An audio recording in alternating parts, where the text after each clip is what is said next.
toughest season because that meant I had to see a version of myself that I've never seen before. I've never seen Nwabisa that doesn't know how to trap Ebola, who's not fast anymore. Nwabisa who don't know how to break windows, who's not creative. Was so insecure also. I was very insecure. I just cannot afford that because I have financial generations that I need to break at home. So that's why I'm using my 20s to see which careers I can dive into, what can put bread on my table for me and my family. I was given a second chance to play football again, and I do not take that for granted. So my advice would be, go back to your drawing board, search yourself internally. Why are you doing so? From the field, it's Reframing Mzansi. It's Beyond the Field podcast. I'm your host, Siwaphiwe Nyataza. Today, we seated with Nwabisa Qoba, getting to know her. She's from a Kailicha, best midfielder, I need to say that again, in the country.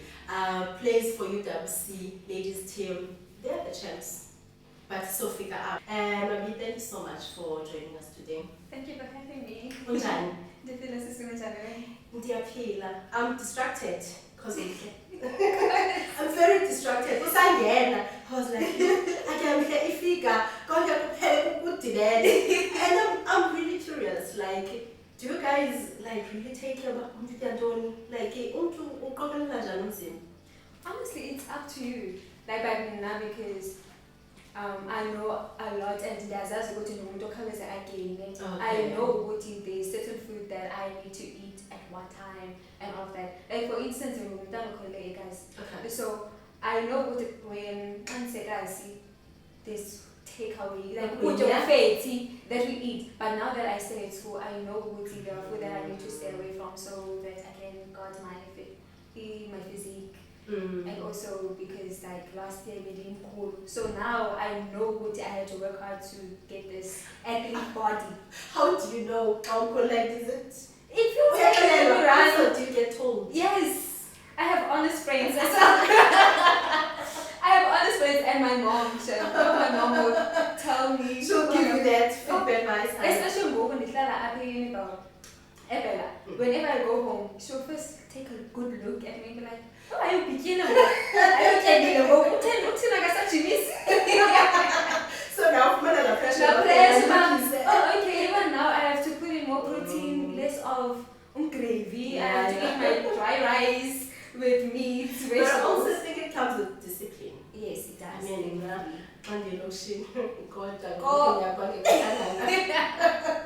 but I think discipline. It's discipline, and also just like what you eat. I genuinely always say, Yonkindo, Ungaja, but what you drink, I feel like it matters more. Because it really, Yonkindo, it does. My mom always says, I'm going to sell chai seeds. I still don't understand. This mama, I'm guarding my figure, please.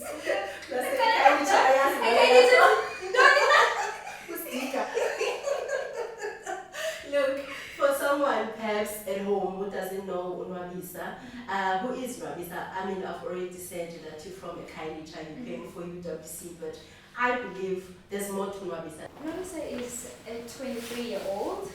She was raised by both her parents, and she has 3 sisters. She's a very family-oriented person. I just love sports, man, but I just fell in love with soccer the most. And also I just love learning new things. And also I'm just in a period where I'm just relearning all about myself. So I'm being patient with myself. Wow. And I'm being patient with all the changes that are happening in my life.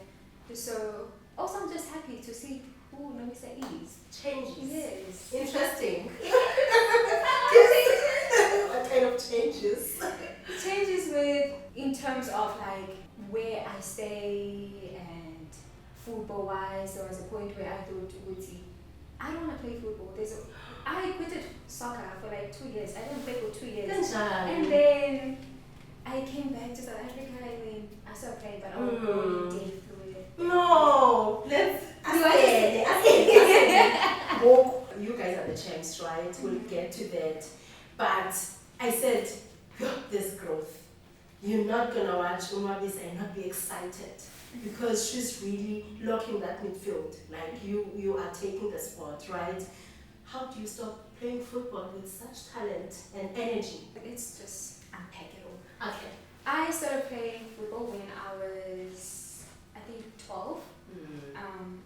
It started off as just like a hobby where I'm just playing with my cousins and we just playing until I met up with Coach Muyuri Tugai. Like he played a huge part with my growth and just laying that foundation in terms of football, and also he just became a father to me. So that passion came from there, from him, and just inspiring me and showing me all the opportunities. In 2019, it started through Arvey United, which is his team, where I got the opportunity to go to the US. I basically got a scholarship. It was just presented to me to go to the US for my 11th grade to finish my high school. So I went to the US when I was in grade 11, and then I finished my high school with them, and then I also went to college over that side. And then I think it was my third year of college, I got a hip flexor injury. It was my hip flexor was totally torn. So after that, I was trying to get back, but it was taking so long for it to recover. I think it took me like a year and a half. And then after that, I was like, honestly, I don't have no passion to play anymore. I just want to focus on my career.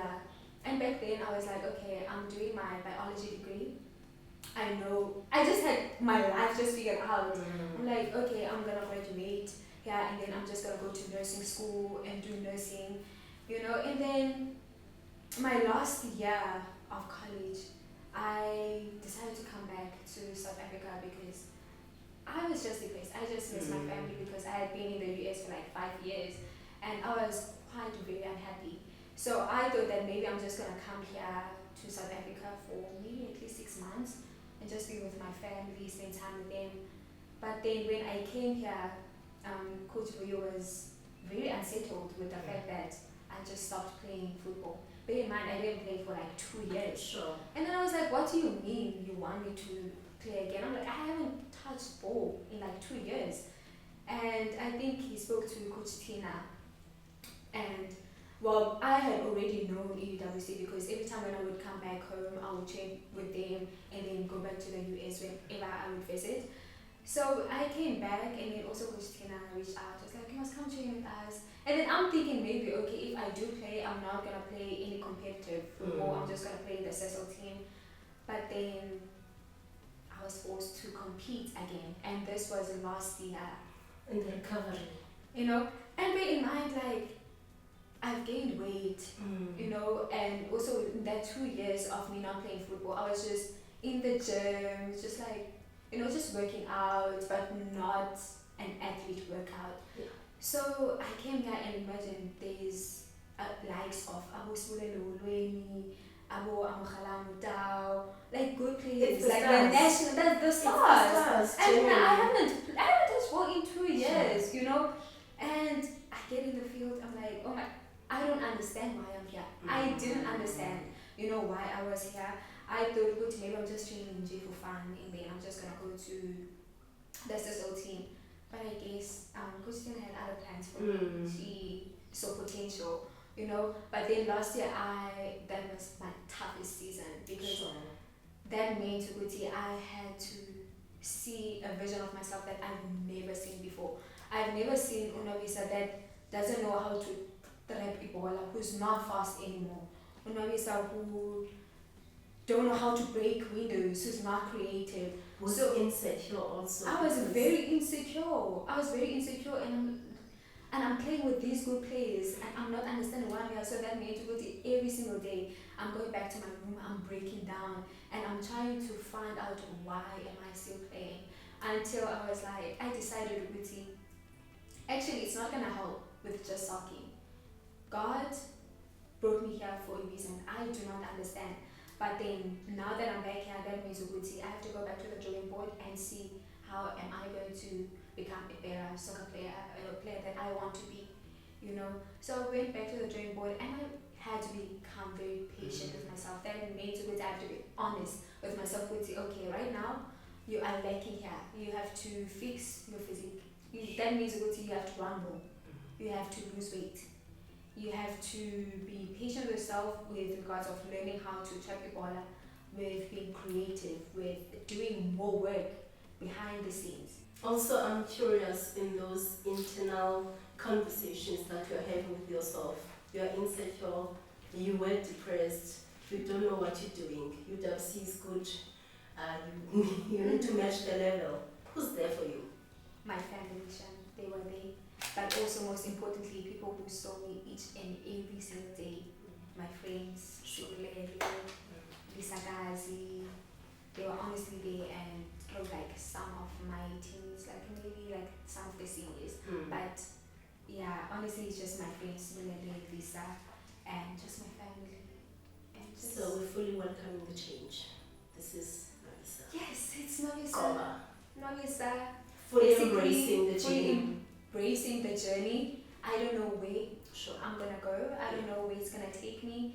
But all I know is that I am definitely rebuilding and I'm rebranding into the Nwabisa that I'm called to be. Sure. I'm just also curious, which team did you play for? And just give us the background.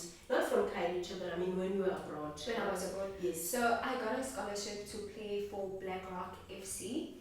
And it was also like a residential team.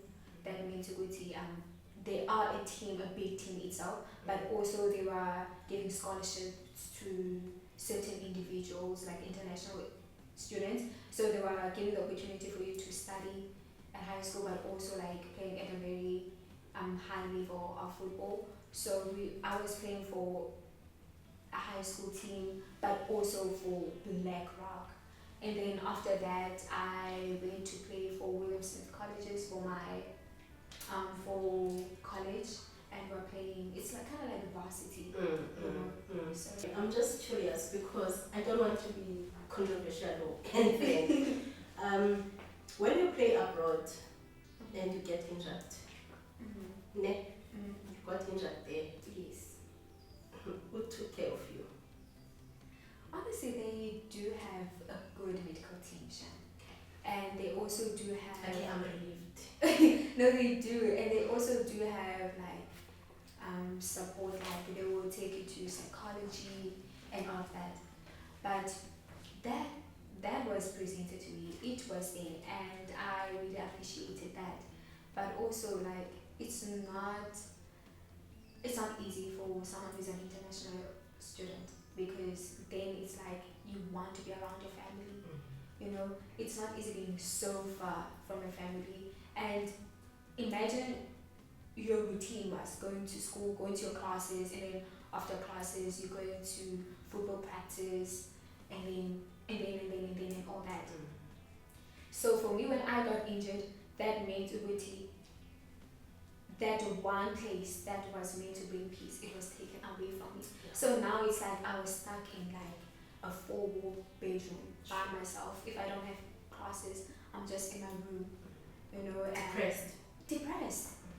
And sometimes I don't want to go to psychology, because then it's like, as much as it's really helpful, but now it's like I just want to speak to my mom. I just want to get a hug from my mom. I just want to get a hug from my sisters, you know. So I think that's what depressed me the most. You are the champs. Time to be happy now. A champ. I mean, no one will come and really dispute what I'm saying. Best midfielder in the country. Maybe an upcoming. No, we'll get there. Accept it. When did it click, the growth that we see on the field? It actually clicked last year, end of last year, that actually I can do this. I was part of the team, of the UWC team that went to Kosovo. But however, I didn't play. But also, it was a lovely experience to just watch my teams and just be there and just feel everything. Sure. And then we got back, and then we were preparing for CAF. And again, I was part of the team that went to CAF. And during those preparations, I just saw a different version of myself, like fighting for more. Because I saw how my team was fighting in Kosovo. I also felt like there's more to me. So I needed to push more. So when we went to CAF, I felt the need to also like up my game, and I could see that also coach had belief in me. So that made good. I also needed to believe in myself. So when we went to CAF, there was a game that she actually put me in, even though I was injured in the duration of that tournament, but like she also put me in one of the games that we played in CAF in Morocco. And then that's when I was like, oh, actually, The spark. there's something. My spark is I coming. haven't lost myself after all. After all, yes, I just need to work a little more and just believe in myself and just want it also for myself. So yeah. How it is to play under a young coach? I mean, you can never take the fact that Coach Tina is a good coach technically. She will cook your shine. Like, if you want to become a better player, I think she's one of the best coaches that can help you get where you want to be. Yeah. But also, she will give you tough love. Hey, you gotta have a thick skin. You will grow a thick skin under her. We love you. We love you. She's pushing it. Yeah. You've already covered how you came out of your lowest moments. I feel like you've just given us a background of that. But I'm interested in Kailicha. Your childhood. Like, take us through that. Where are you from, Kailicha? So basically, I'm from Kailicha, Harare. I grew around a lot of cousins. At first, we were staying at a family house with my sisters, my aunt, my uncle, and some of my cousins. And then we moved to our own house, but I have 3 sisters, so that made it. I was always around my family, and also we lived in a very small house. So my childhood was basically, it meant that I didn't have no privacy, and I would never have it no other way. So Not in Harare. no, I loved it. I appreciated, that's why I'm a very family oriented person, because it comes from that. So, and also just being around other kids a lot. Most of the time we were playing street soccer, like for fun, and that's where the inspiration to play football comes from. So I think it played a huge part, and it laid that foundation for me. And just also, like, what do you want for this version of Nwabisa Qoba? I mean, you have touched on how you have improved and how you had to work on yourself, accept change. I feel like that was the first step. But what do you want for yourself? I believe that I don't have to pick and choose. I don't believe that just because I'm a football player, that means I cannot do other things in terms of like, maybe if I want to do modeling, if I want to focus on school. I believe that I can do it all. You don't want to box yourself. I don't want to box myself. So when I say that I'm accepting change, I'm accepting a version of myself that if I want to start a business, I'm going to start a business while also playing football, while also creating another career path for me. Like also accepting the fact that I don't think I actually wanted to do nursing. I think it's something that my mom wanted to do, but because she wasn't granted that opportunity, I felt like I have to take up on her shoes and do that. And because she had instilled it in us when we were young, I felt like I want to do that, But now it's like I'm welcoming Nwabisa that actually is going to do what she wants to do, and basically just be selfish about myself, because for the longest time, because I grew up around a lot of people around me, I always prioritized other people more than myself. Sure. So now I'm accepting the new changes of myself. I'm learning a lot about myself, because it came to a point where I didn't know who Nwabisa was, because I was more focused on other people besides me. So those are the changes. Like I want to obviously pursue football now, because now I'm very much inspired and motivated, and there's businesses that I want to dive into, that I want to do. There's also I want to continue my education as well, but still trying to figure out what exactly do I want to do, because I know that I'm interested in accounting, but also I love teaching. So I'm trying to see like to narrow your interest. Yes, I'm trying to do that. Most players, they usually focus on their career as athletes. And then there comes a time where you must retire, whether it's through an injury or life, because we do age, right? And then people don't know how to navigate life afterwards. So I'm so happy that we're having these conversations while you're still playing, and very happy but understanding that you do want to be out there and do other things and be in touch with the society. Yes. I feel like that matters for you. It does. It definitely does matter because it will never be fair on myself and also on my family to say, Uti, I'm just focused on football. I don't know where football is going to put me. Sure. And also being one of the breadwinners at home, I just cannot afford that because I have financial generations that I need to break at home. So that's why I'm using my 20s to see which careers I can dive into, what can put bread on my table for me and my family, like what can take my family out of Kailicha. So there's a lot of things that I'm thinking, and also like just seeing a lot of singers from national team who played here in South Africa. Not all of them they made it. Not all of them they are financially free. They have their financial freedom, you know. So just seeing their lives, how their lives turned out, it teaches us young players to navigate and also to not box ourselves into just being a footballer, but also realizing there is expectation actually. Like we can say women's football is the same as men's football here in South Africa, you know. So we can necessarily it's not balanced. We cannot necessarily just fully focus on football, but also there are some players who are very talented here in South Africa who can do that. So it's not for everyone. But because now you know it's not for everyone, that means you must know I need to take a look at everything and my life outside of football. Sure. If I were to get an injury today, what can I do? What's the plan? Sure. Also, you are a breadwinner. I'm a breadwinner myself, right? And I feel like it does delay dreams sometimes. How are you making sure that it's not delaying yourself? Okay, first of all, I have a very supportive family and a very understanding family. Years before, like when I was in the US, I used to put a lot of pressure on myself in terms of like everything that I get, I need to make sure that I say this month. But now because like my family, they do help out here and there. Now I'm just focused on how can we get ourselves into financial freedom, you know.